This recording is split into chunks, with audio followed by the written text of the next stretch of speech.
नहीं, मजाक से हट के बात कर रहा हूं मैं मिनिस्टर साहब, जरूरी है।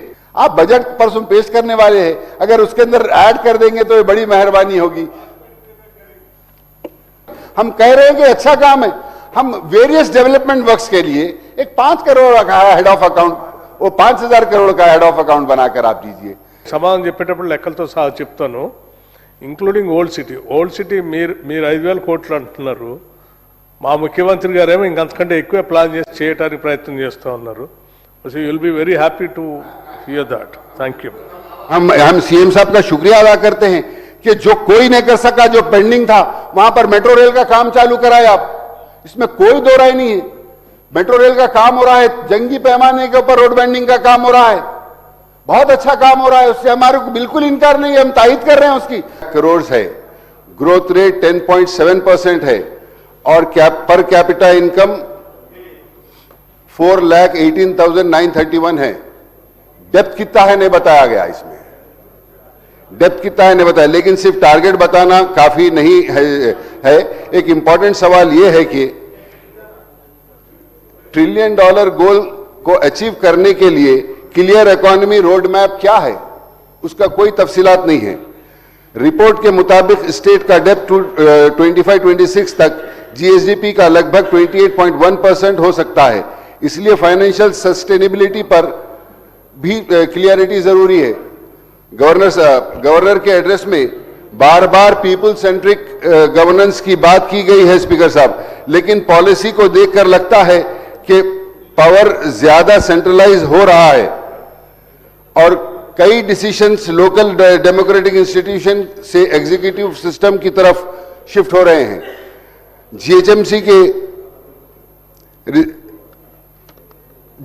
के और नए म्युनिसिपल कॉरपोरेशन बनाने के बाद भी कही गई है, लेकिन ये क्लियर नहीं है कि इस गवर्नेंस में एफिशिएंसी और अकाउंटेबिलिटी किसके पास है। स्पीकर साहब, हाइड्रा के बारे में कहा गया है कि उन्हें 1000 एकड़ से ज्यादा पब्लिक लैंड रिकवर की है और लेक्स और वाटर बॉडीज को प्रोटेक्ट किया है। पब्लिक लैंड को प्रोटेक्शन जरूरी है, लेकिन ऐसे एक्शन में ट्रांसपेरेंसी और क्लियर लीगल फ्रेमवर्क भी होना इंपॉर्टेंट है साहब। ऐसा नहीं कि पहले एक्वायर कर ले रहे हैं किसी के कंप्लेन के ऊपर, बाद में नोटिस दे रहे हैं, कोई लीगल फ्रेमवर्क ही बाकी नहीं रहा। तो एंक्रोचमेंट का गवर्नर के एड्रेस में मूसी रिवर ट्रांसफॉर्मेशन प्रोजेक्ट का जिक्र भी किया गया है। मूसी रिवर करना एक इंपॉर्टेंट एनवायरमेंटल गोल है, लेकिन रिवर सिर्फ ब्यूटिफिकेशन प्रोजेक्ट तक लिमिटेड नहीं होना चाहिए। इसमें सीवरेज सिस्टम, इकोलॉजिकल रेस्टोरेशन और लॉन्ग टर्म सस्टेनेबिलिटी पर भी फोकस होना चाहिए। और आप ब्यूटिफिकेशन के नाम के ऊपर वहां पर बसने वाले घरों को, बिल्डिंगों को, लोग जो सालों से वहां रह रहे हैं उनको बेघर नहीं कर सकते। मजलिस आपका इस स्टैंड के ऊपर ब्यूटिफिकेशन के ऊपर साथ देगी, एक ही शर्त के ऊपर कि वहां के लोग जो बिल्डिंगा बना के अरसे दराज से वहां पर रह रहे हैं उनको उनका माकूल उनके हिसाब से मुआवजा दिया जाए, उनको रिहेबिलिटेट किया जाए। उसके बाद ये आप किसी का घर उजाड़ कर आप खूबसूरती नहीं बना सकते, उनको रिहेबिलिटेट कर उनको बराबर मुआवजा देकर आप खूबसूरती की जरूर और ब्यूटिफिकेशन मूसी के लिए करना जरूरी है और कर सकते हैं। और फ्यूचर सिटी हैदराबाद के ग्लोबल इकोनॉमिकल हब बनाने का विजन भी प्रेजेंट किया गया है। लॉन्ग टर्म डेवलपमेंट जरूरी है, लेकिन बड़े प्रोजेक्ट के लिए ट्रांसपेरेंट फाइनेंशियल प्लानिंग और एनवायरमेंटल सेफगार्ड भी उतना ही इंपॉर्टेंट है। स्पीकर साहब, गवर्नर एड्रेस का एम्बिशियस विजन दिखाता है, लेकिन विजन को सक्सेसफुल बनाने के लिए क्लियर प्लान, ट्रांसपेरेंसी और ट्रू पीपल सेंट्रेड इंप्लीमेंटेशन जरूरी है। स्पीकर साहब, गवर्नेंस और प्रजापालना पर सवाल। एड्रेस के शुरुआती पैराग्राफ में तेलंगाना के फॉर्मेशन के जज्बा, सेल्फ गवर्नेंस और बराबरी की बात करते हैं। कहा गया है कि सरकार सिटीजन को सेंटर में रख रही है, लेकिन आज हैदराबाद को जिस तरह चला रहा है उसे शहरी खुद डेमोक्रेसी का एक हिस्सा नहीं बल्कि स्टेट का एक सामान के सब्जेक्ट समझ महसूस कर रहे हैं। स्पीकर साहब, पैराग्राफ 8 और 9 के अंदर प्योर रेयर मॉडल का जिक्र है। कहा गया है कि जीएचएमसी को तोड़कर 3 हिस्सों में साइबराबाद, मलकाजगिरी और जीएचएमसी में बांटा गया है। साथ ही एक नया क्योर एक्ट लाया जा रहा है जो एचएमडब्ल्यूएस और हाइड्रा और जैसे एजेंसीज को एक फ्रेमवर्क के नीचे लगाकर सरकार इसे डिसेंट्रलाइजेशन का नाम दे रही है, लेकिन असल में ये एडमिनिस्ट्रेटिव कंसंट्रेशन है। इस हाउस को पूछना चाहिए कि इलेक्टेड बॉडीज की ताकत कहां गई? क्या ये मेगा फ्रेमवर्क सिर्फ एग्जीक्यूटिव की मर्जी चलाने के लिए बनाया गया है? आपको याद होगा स्पीकर साहब, गुज़िश्ता गवर्नमेंट ने भी इससे पहले म्युनिसिपल एक्ट को रिपल किया था, उसके अंदर भी तब्दीली लाई थी। उसके अंदर यहां तक कह दिया था कि अगर से गांव के अंदर म्युनिसिपालिटीज के अंदर अगर से बकरी झाड़ा खाती है तो कारपोरेटर को डिस्क्वालीफाई कर दिया जाएगा। तो खास तौर के ऊपर ऐसे इस आने वाले कानून के अंदर जो नया कानून बनाने की हुकूमत ये सोच रही है, ये देखा जाए कि लोकल बॉडी को एम्पावर किया जाए, ना कि उनके पावर्स खींचा जाए। उस तरीके का कानून ना बनाया जाए जो आवाम जिसको चुनकर लाती है उनके खिलाफ ही कानून हो, और कानून जो है एग्जीक्यूटिव के पास, एग्जीक्यूटिव के हाथ का खिलौना बनकर रह जाए। सब मूसी के अंदर, मूसी के लिए फेज 1 के अंदर 6,500 करोड़ 7,500 करोड़ खर्चा बताया गया है। 10,000 फैमिलीज मुतासिर इफेक्टेड होगी मूसी, मगर अपोजिशन का कहना है कि यह प्रोजेक्ट रुपीज 1.5 लाख करोड़ तक जा सकता है। अगर यह रिवर प्रोजेक्ट है तो सरकार को इसका financing structure, land map, rehabilitation plan house के सामने रखना चाहिए। स्पीकर साहब, एक जिम्मेदार अपोजिशन होने के नाते हमें यह साफ कहना होगा कि तेलंगाना को एम्बिशियस की कमी नहीं है बल्कि कॉन्स्टिट्यूशनल हॉनेस्टी की कमी है। हैदराबाद को सिर्फ डेवलपमेंट नहीं बल्कि लॉफुल प्लानिंग चाहिए। इस गवर्नर एड्रेस का असली जवाब ये है कि अगर सरकार सीरियस है, हाइड्रा का लीगल कोड टेबल करे, hydra ward wise data release करे, म्युनिसिपल बिल्डिंग ट्रिब्यूनल और को शुरू करे और मूसी प्रोजेक्ट का पूरा फ्रेमवर्क दिखाए। जब तक ऐसा नहीं होता ये एड्रेस सिर्फ रफ्तार और भरोसे का एक दस्तावेज रहेगा जो कानूनी सफाई, लीगल क्लियरिटी और डेमोक्रेटिक बैलेंस में नाकाम है। स्पीकर साहब, साथ ही साथ मैं ये भी कहूंगा कि हमारे भी मसाइल, रोड वाइंडिंग के वर्क्स अभी तक पेंडिंग हैं। कई जगह के ऊपर रोड वाइंडिंग होने का है। नए फ्लाईओवर्स, पुराने फ्लाईओवर्स की मेंटेनेंस कब तक कंस्ट्रक्ट हुई है, उनके प्रेजेंट स्टेटस क्या है? आज से 25-30 साल बने हुए फ्लाईओवर्स है, हालत उसकी बहुत खस्ता है। उसका मेंटेनेंस क्या कर रहे हैं? खुदा ना खास्ता कुछ हादसा हो जाएगा, कुछ फ्लाईओवर गिर जाएगा, उसके बाद हम पछताने से क्या फायदा? तो मैं आपके जरिए हुकूमत से कहूंगा कि जितने पुराने फ्लाईओवर्स है उसके मेंटेनेंस के लिए आप फंड एलोकेट करिए और उसका मेंटेनेंस बराबर तरीके से कराइए। चार मीनार पेडेस्ट्रियलाइजेशन प्रोजेक्ट एक जमाने से पेंडिंग है। मैं हुकूमत से यही गुजारिश करूंगा कि आप उसको जल्दी करिए। पुरानी हुकूमत ने हमको चंडीगढ़ लेकर गया था चार मीनार पेडेस्ट्रियलाइजेशन के लिए, लेकर जाके यहाँ पर पेडेस्ट्रियलाइजेशन जोन है अमृतसर के अंदर, चंडीगढ़ के अंदर, तो वहां लेकर जाकर वहां पर बताए, लेकिन आज तक कुछ भी काम नहीं हुआ। मैं हुकूमत से कहूंगा कि वो फसाड बनाए, लाल बाजार को खूबसूरत करें। दुनिया का टूरिज्म की बात करते हैं हम, और टूरिज्म सबसे ज्यादा टूरिस्ट वहीं पर आते हैं, लाखों की तादाद के अंदर वहां पर टूरिस्ट आते हैं, लेकिन उसको निगलेक्ट किया जा रहा है। उसको ब्यूटिफिकेशन कर फसाड का काम कराया जाए। मैं हुकूमत का शुक्रिया अदा करता हूं कि उन्होंने पुराने शहर के अंदर मेट्रो का काम कराया, मेट्रो का काम चालू किया। मेट्रो के तहत 100 फीट रोड बाइंडिंग का काम चालू हुआ। रोड बाइंडिंग होने वाली जगहों पर अभी तक खंबे एज इट इज है, वो खंबे भी साथ के साथ निकालने का हुक्म दीजिए ताकि रोड वाइडनिंग सही तरीके से हो।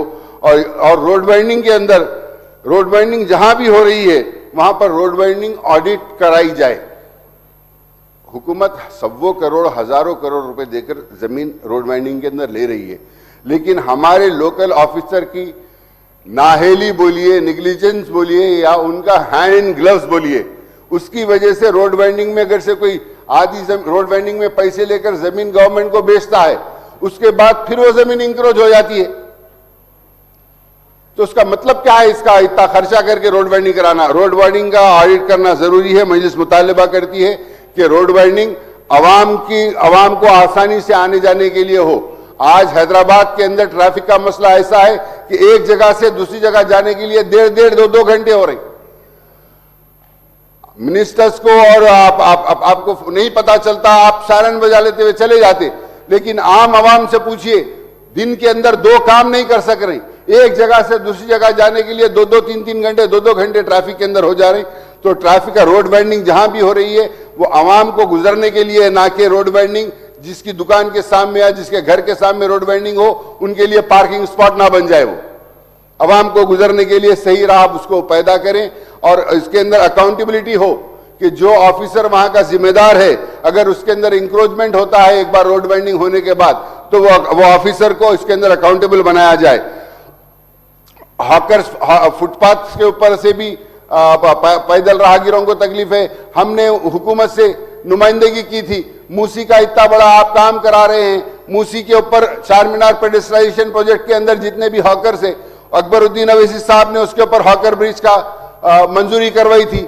तो आप परसों सीएम साहब ने भी मूसी प्रोजेक्ट के ऊपर पूरा तफसीली बात की, लेकिन वो हॉकर्स ब्रिज का कोई जिक्र नहीं है उसके अंदर। तो हम ये चाहते हैं कि वहां पर जो है ना, आप मूसी ब्यूटिफिकेशन के अंदर ये this will be a feather on the cap of the Musi beautification. अगर आप वहां पर हॉकर्स के लिए जगह देंगे, हॉकर्स के लिए ब्रिज बनाएंगे, तो चार मीनार पेडेस्ट्राइजेशन के अंदर जो भी मुतासिर हॉकर छोटे व्यापारियां हैं उनको वहां पर रिहेबिलिट किया जाए। और आज तक कोई कमेटी नहीं बनाई गई है ताकि ये हॉकर्स के जो नए हॉकर्स की कमेटी कॉन्स्टिट्यूट करके हॉकर्स के जोन डेजिग्नेटेड करना है।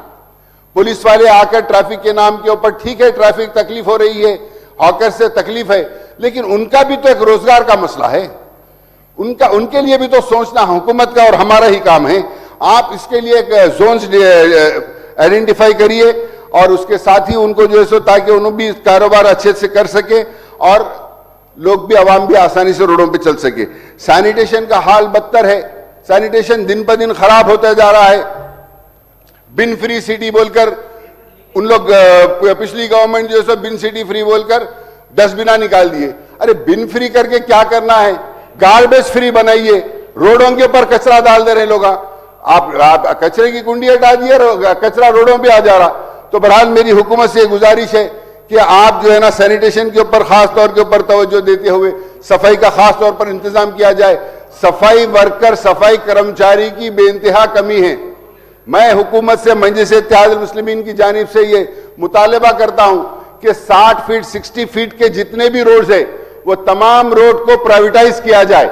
सफाई के अंदर, स्वीपिंग के अंदर तमाम 60 फीट, अब 60 एंड अबव 60 फीट के तमाम रोडों को, जैसा मेन रोडों को प्राइवेटाइज किया गया, ये रोडों को प्राइवेटाइज किया जाए और स्वीपिंग यूनिट्स बढ़ाया जाए। पुराने स्वीपिंग के वर्कर्स जो थे, तमाम वर्कर्स खत्म हो चुके हैं, कई वर्कर्स कम हो गए, कई वर्कर्स इंतकाल हो गया, कई रिटायर हो गए। तो जरूरी है स्वीपिंग यूनिट्स बढ़ाया जाए ताकि हम सैनिटेशन के ऊपर अच्छे से काम कर सके। हमने इससे पहले भी कई लेटर्स दिए हैं गोलकुंडा किले के अंदर कठोरा हाउस के ब्यूटिफिकेशन के लिए, लेकिन हुकूमत अब तक वहां पर कोई काम नहीं चालू की है। ये जरूरी है कि टूरिज्म के लिए और वहां के पुराने आसार खदीमा के और एक बेहतरीन जगह है, उसको डेवलप करने की जरूरत है। और आप जब तक चार मीनार पेडेस्ट्राइजेशन, आप टूरिज्म की बात तो यहां पर हुकूमत करती है इसके अंदर, लेकिन जब तक आप चार मीनार पेडेस्ट्राइजेशन को ब्यूटिफिकेशन नहीं करेंगे, आप हैदराबाद को आने वाले टूरिस्ट के साथ इंसाफ नहीं होगा। आपको जरूरी है कि पहले उसके अंदर चार मीनार ब्यूटिफिकेशन किया जाए, पेडेस्ट्राइजेशन का प्रोजेक्ट कंप्लीट किया जाए, फसाड का काम किया जाए और बाई लेन्स, बाई रोड्स निकाला जाए। और सीवरेज सिस्टम के पैकेज चीफ मिनिस्टर साहब ने पुराने शहर को, खासतौर पर चंद्रायनगुट्टा कॉन्स्टिट्यूंसी को सीवरेज का पैकेज दिया है। हम उसके लिए चीफ मिनिस्टर साहब का शुक्रिया अदा करते हैं। और हमारे दूसरे हलकों के अंदर भी काम है। मलकपेट के अंदर भी एक 50 करोड़ का पैकेज का काम पेंडिंग है। हमारे डिप्टी चीफ मिनिस्टर साहब यहाँ बैठे हुए हैं, लेकिन हमारे को सुन रहे नहीं उन्होंने साहब। एक 50 करोड़ का प्रोजेक्ट का काम मलकपेट का भी पेंडिंग है, सीवरेज पैकेज का। तो जरा वो भी आप अगर से करा देंगे तो मेहरबानी होगी आपकी। बहुत जमाने से पेंडिंग है, पुराने लाइना है, लाइना पूरे खराब है। और अकबर साहब को चंद्रायनगुट्टे में भी, आप पुराने शहर में भी आपने सीवरेज का पैकेज दिया, उसका हम शुक्रिया अदा करते हैं। याकुतपुरे के अंदर भी आपने काम दिया है। याकुतपुरे के अंदर भी और एक पैकेज का काम है, वहां पर वो भी अगर से आप देंगे तो वहां की आवाम को बहुत ज्यादा सहूलत होगी। ओल्ड सिटी में कई ट्रैफिक सिग्नल्स की जरूरत है साहब। वहां पर ट्रैफिक सिग्नल्स होना है। ट्रैफिक का बेइंतहा प्रॉब्लम हो गया। आज जरूरी है कि आप ट्रैफिक के ऊपर काम किया जाए। ट्रैफिक पुलिस वाले ट्रैफिक रेगुलेट कम, फोटोआं लेकर चालानों के पीछे ज्यादा मसरूफ है। आप सर्वे कराइए, आप एक अच्छी एजेंसी को बिठाइए। हम इतने पैसे खर्चा कर रहे हैं ट्रैफिक रेगुलेट करने के लिए, क्या करना चाहिए हमको। और हम कई फ्लाईओवर्स बना रहे हैं और कौन से फ्लाईओवर्स की जरूरत है। आज आप देखिए, आप मासा टैंक का ब्रिज पुराना हो गया, कब उसको क्या होता बोल नहीं सकते। और नए फ्लाईओवर्स कितने बनाए और कितने बनने का है। नलगुंडा चौरस्ता आप देखिए, थोड़ी बारिश भी होती है तो पूरा एरिया जाम हो जाता। आज हाइड्रा की बात करिए, आप अपने हाइड्रा के कमिश्नर से पूछिए कि जब भी बारिश होती है वहां पे पूरा घंटों तक एरिया पूरा, ना दिलसुख नगर वाले इधर आ सकते, ना इधर वाले उधर जा सकते। ब्रिजेस बना रहे हैं, स्टील ब्रिज मलकपेट का बन रहा है। वो मलकपेट से सैदाबाद संतोष नगर जाने का सालों से काम खाली पड़ा हुआ है। उसका एक टाइम फ्रेम फिक्स कर उसका काम जल्दी कराइए। मुसरम्बाग ब्रिज जो मुसरम्बाग को और मलकपेट को जोड़ता है, अंबरपेट को जोड़ता है, वो मूसी के ऊपर का ब्रिज टूट गया, ब्रिज का काम बाकी है। लोग को जाने के लिए बहुत ज्यादा तकलीफ हो रही है। तो हम हुकूमत से मुतालबा करते हैं कि उसका एक रिव्यू करें और जल्द से जल्द वो ब्रिज का काम कराएं, ताकि अंबरपेट से मुसरम्बाग मलकपेट और मलकपेट से अंबरपेट जाने वाली आवाम को सहूलत हो। बहुत ज्यादा फिर कर जाना पड़ रहा मिनिस्टर साहब, उसके अंदर बहुत ज्यादा तकलीफ है लोगों को। वो भी एक बहुत सारी इंपॉर्टेंट चीज है। आज तमाम डिपार्टमेंट्स के अंदर, इलेक्ट्रिसिटी डिपार्टमेंट हो या कोई भी डिपार्टमेंट हो, आवाम को जो है ना, जो इलीगल एक्स्ट्रा कंस्ट्रक्शन डिविएशन के साथ जो बना लिए, उनको बहुत ज्यादा सताया जा रहा है। ये एक इकोनॉमिकल इशू है। हम हुकूमत से मुतालबा करते हैं कि जो लोगों को डिविएशन के साथ बनाए उनको जो है सब बोल रहे हैं कि ऑक्यूपेंसी सर्टिफिकेट लेकर आओ। बिल्डिंग पेनलाइजेशन स्कीम पेंडिंग है, गवर्नमेंट को इसके अंदर फायदा हो सकता है, उसके ऊपर गवर्नमेंट कोई फैसला नहीं ले रही है। उसका सही ढंग से अगर से हम कोर्ट के अंदर नुमाइंदगी कर अगर बिल्डिंग पेनलाइजेशन का प्रोग्राम अगर से सही कराए तो लोगों को फायदा होगा। आज उसकी वजह से लोगों के फ्लैटों के, उसके जमीनों के रजिस्ट्रियां रुके हुए हैं। हम हुकूमत को कहते हैं कि इसके ऊपर एक स्टैंड ले। इलेक्ट्रिसिटी कैटेगरी 8 में दे रहे हैं, 4 गुना लाइट का बिल उनसे चार्ज कर रहे हैं। ये जुल्म है साहब। ठीक है, उनसे गलती हुई, वो पेनलाइज स्कीम के अंदर अप्लाई करे हुए हैं, उनको पेनलाइज करके खत्म करिए ना। इसको ऐसी पेंडिंग कर इस तरीके से अगर से हम आवाम को सता नहीं सकते, उनको करेक्ट कर सकते हैं, उनको करेक्शंस करा सकते हैं, उनसे जो गलतियां है उसकी वो करा सकते हैं। लेकिन ये एकदम हरासमेंट हो रहा है इससे। ना लोग उसके अंदर लाखों रुपए डालकर ना रजिस्ट्रियां कर रहे हैं। हम हमेशा से मुतालबा करते हैं कि नोटरी के जायदादों को रेगुलराइज किया जाए, उनको रजिस्ट्री का मौका बराबर समझा जाए। आज आप देखिए, सुप्रीम कोर्ट ने भी कहा है कि सादा बाईनामा को रजिस्ट्री डॉक्यूमेंट्स के अंदर तब्दील किया जा सकता।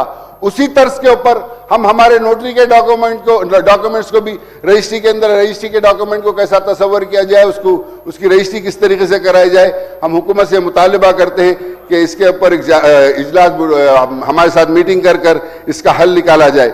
आज गवर्नमेंट का 99 डेज का प्रोग्राम, जैसे चंद्रबाबू नायडू के जमाने में जन्मभूमि प्रोग्राम होता था, उसकी याद दिलाता है। हमारे चीफ मिनिस्टर साहब जो चंद्रबाबू नायडू के जमाने में जन्मभूमि प्रोग्राम होता था, उसी तर्ज के ऊपर ये 99 प्रोग्राम किया गया है। मैं यही कहूंगा कि माइनॉरिटीज के कई काम पेंडिंग हैं। वेलफेयर स्कीम्स के अंदर आरटीएफ, एमटीएफ, ओवरसीज स्कॉलरशिप कई जमाने से नहीं आ रही है, जिसकी वजह से स्टूडेंट्स बहुत ज्यादा परेशान हैं। ये रिलीज करना जरूरी है। हम जब तक तालीमी मैदान के अंदर हम ये हुकूमतें काम नहीं करेगी, हम कितना भी डेवलपमेंट का काम कर ले, हम वो काम बेअसर होगा। आज ड्रॉप रेट बढ़ रहा है, ड्रॉप आउट रेट बढ़ रहा है। ये स्कॉलरशिप्स के अमाउंट को रिलीज करना है। अगर आप स्कॉलरशिप अमाउंट नहीं रिलीज करने की वजह से दो दो तीन तीन तकलीफें हो रही है। एक तो बच्चों का मुस्तकबिल खराब हो रहा है, कॉलेज वाले सर्टिफिकेट्स नहीं दे रहे हैं, पेरेंट्स फीस नहीं भर सक रहे हैं, और फीस नहीं मिलने से कॉलेज के अंदर जो लाखों तौर के ऊपर असातिज़ा, टीचर्स है, लेक्चरर्स है, स्कूल का इंतजामिया उनको तनख्वाह बराबर टाइम पर नहीं दे सक रहा है। आपको स्कॉलरशिप रिलीज करने से बच्चे, इदारे सब महफूज रहेंगे। तो मेरी हुकूमत से यही दरखास्त है कि आप जल्द से जल्द तमाम स्कॉलरशिप जो इतने साल से पेंडिंग है उसको रिलीज करें। और एजुकेशनल इंस्टीट्यूशंस के अंदर तो तालीम, ये एक तो स्कॉलरशिप का प्रॉब्लम है, और उसके साथ ही साथ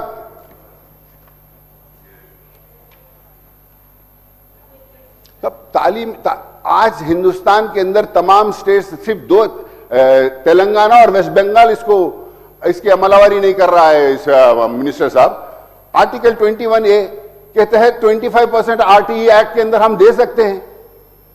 कई बच्चों को तालीम मिल सकती है, फ्री तालीम।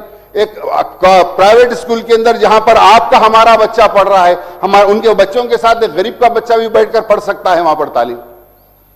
आज सिर्फ तेलंगाना और पूरे हिंदुस्तान के अंदर 28 स्टेट में से तेलंगाना को सीधे, ताकि PHC का या खुदपुरे का काम स्टार्ट हो सके। Golconda hospital, Palam road PHC, Charminar Tibbi hospital, Charminar Tibbi college का काम भी पेंडिंग है, सैंक्शन है, सब है, लेकिन काम शुरू नहीं हो रहा है। हमारी हुकूमत से यही दरखास्त है कि वो काम को जल्द से जल्द चालू किया जाए। इरिगेशन का तो खैर, इरिगेशन पे क्या बोलूं, आपको मालूम है, पुरानी गवर्नमेंट हो, ये गवर्नमेंट हो, हर एक के लिए इरिगेशन तो ATM है, फार्मर्स के लिए नहीं है इरिगेशन, तो ATM बने हुआ है। तो अब इसके लिए मेरे से ज्यादा आप लोगों को मालूम है, मैं क्या बोलूं उसके अंदर, छोड़िए, मैं कुछ बोलना नहीं चाह रहा हूँ। रेवेन्यू दिसंबर 2023 में तेलंगाना गवर्नमेंट ने वेरियस स्कीम के लिए एप्लीकेशंस इनिशिएटिव किए थे,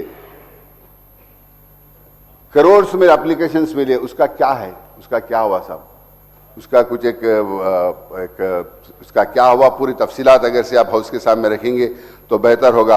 गवर्नमेंट डिस्ट्रिक्ट में फार्मर्स के लिए जो भी काम कर रही है, हम ये समझते हैं कि फार्मर्स के लिए और भी हुकूमत अच्छा काम करेगी, ताकि फार्मर्स का बेहतरी हो सके, तो हमारी स्टेट को इससे फ़ायदा हो सके।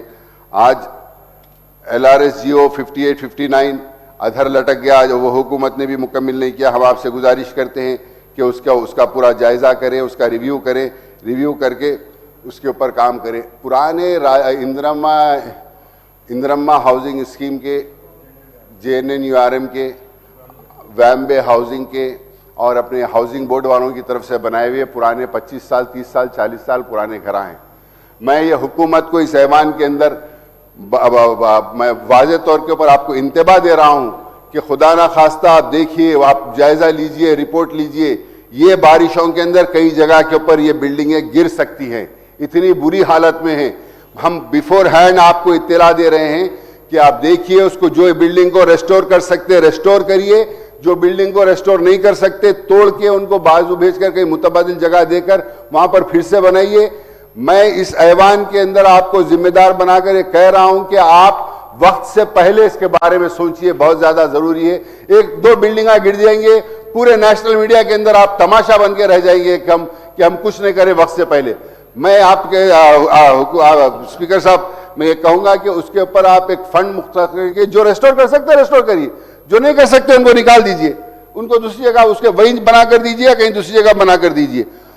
ओल्ड सिटी के लोगों को 2 डबल BHK वहां पर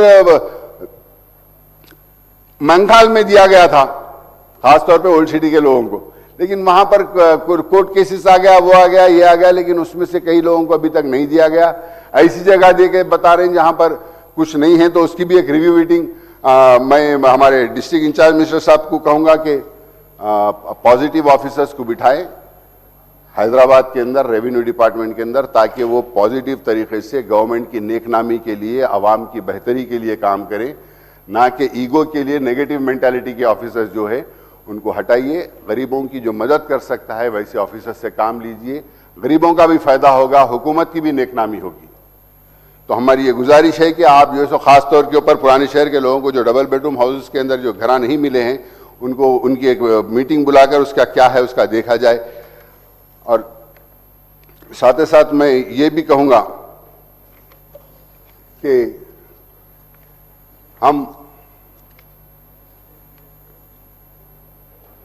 हुकूमत को मैं ये भी मुबारकबाद दूंगा कि जो BC सर्वे कराया 42% बैकवर्ड का बिल भी पास किया है, लेकिन खाली हमको रिजर्वेशन के नाम के ऊपर सियासी रिजर्वेशन या कोई रिजर्वेशन से देने से काम नहीं होगा। हमको तालीम, उनके लिए रोजगार के मौके भी फराहम करना पड़ेगा। आपने कई सरकारी नौकरियां दी है, 67,000 से ज्यादा आपने पोस्ट सरकारी नौकरियां दिए हैं, और सरकारी नौकरियों के जो बाकी है उसके पोस्ट निकाले पब्लिक सर्विस कमीशन के जरिए, और उसके अंदर खास तौर के ऊपर 4% जो रिजर्वेशन मुसलमानों को दिया गया है उसके ऊपर बराबर अमलावारी हो रही है नहीं हो रही है उसको चेक करिए। और ये ना सिर्फ गवर्नमेंट जॉब्स की वजह से बल्कि प्राइवेट जॉब्स, आज इतना इन्वेस्टमेंट आ रहा है, हुकूमत ये बता रही है कि अनाउंसमेंट कितना हो रहा है, आ रहा कितना है उसका कोई फिगर नहीं है, लेकिन अनाउंसमेंट तो हुकूमत से हो रहा है कि फॉरेन इन्वेस्टमेंट आ रहा है, उससे रोजगार के मौके पैदा होंगे। गवर्नमेंट तो हर एक को जॉब नहीं दे सकती, लेकिन प्राइवेट सेक्टर के अंदर भी जितना इंप्रूव कर सकते करिए। आज अफसोस की बात यह है कि टॉमकॉम के जरिए लोग बाहर जा रहे हैं, इसमें कोई शक नहीं है, हमने खुद भी टॉमकॉम का प्रोग्राम कराया, लेकिन गवर्नर एड्रेस के अंदर वो टॉमकॉम का जिक्र किया गया, लेकिन गवर्नर एड्रेस के अंदर SC ST BC माइनॉरिटी का एक लाइन का जिक्र नहीं है बजट गवर्नर एड्रेस के अंदर। ये पहली बार हुआ जो गवर्नर एड्रेस के अंदर नहीं है। तो हम चाहते हैं कि चीजों पर गौर किया जाए। माइनॉरिटीज के जो भी चीजें पेंडिंग है, मौजनों की ईद आ रही है, मौजनों की तनख्वाह, इमाम मौजन की तनख्वाह रिलीज करिए, 2 दिन है, इमाम मौजन की तनख्वाह रिलीज करिए, और दरगाहों के मुतवल्लिस का भी जो पेंडिंग है वो भी रिलीज करिए। बहरहाल मैं हुकूमत से यही कहूंगा कि हमारे चीफ मिनिस्टर साहब बड़े खुशकिस्मत हैं कि हैदराबाद पार्लियामेंट के MP साहब पार्लियामेंट में उनकी तारीफ करे। मैं ये तमाम आप लोगों से, जितने भी मिनिस्टर्स हैं, यहाँ पर गुजारिश करूंगा कि एक 5,000 करोड़ का पैकेज ओल्ड सिटी के लिए, ये बजट से हमारे फाइनेंस मिनिस्टर साहब, डिप्टी CM साहब, भट्टी साहब, कल आप बजट कल परसों 2 रोज में आप बजट पढ़ने वाले हैं। मेरी आपसे एक गुजारिश है, एक 5,000 करोड़ का पैकेज ओल्ड सिटी के लिए रखिए, उसमें खाली 5,000 करोड़ साहब, नहीं 5,000 नहीं साहब 5,000 करोड़ का एक ही बार ओल्ड सिटी के लिए YS राजशेखर रेड्डी ने 2,000 करोड़ का पैकेज दिया था, उसके बाद से आज तक कोई पुराने शहर के लिए कोई पैकेज नहीं मिला। ज्यादा देर में 20,000 करोड़ का खर्चा कर रहे सिटी के अंदर। सर మీరు చెప్పిన అన్ని కూడా మేము గమనంలో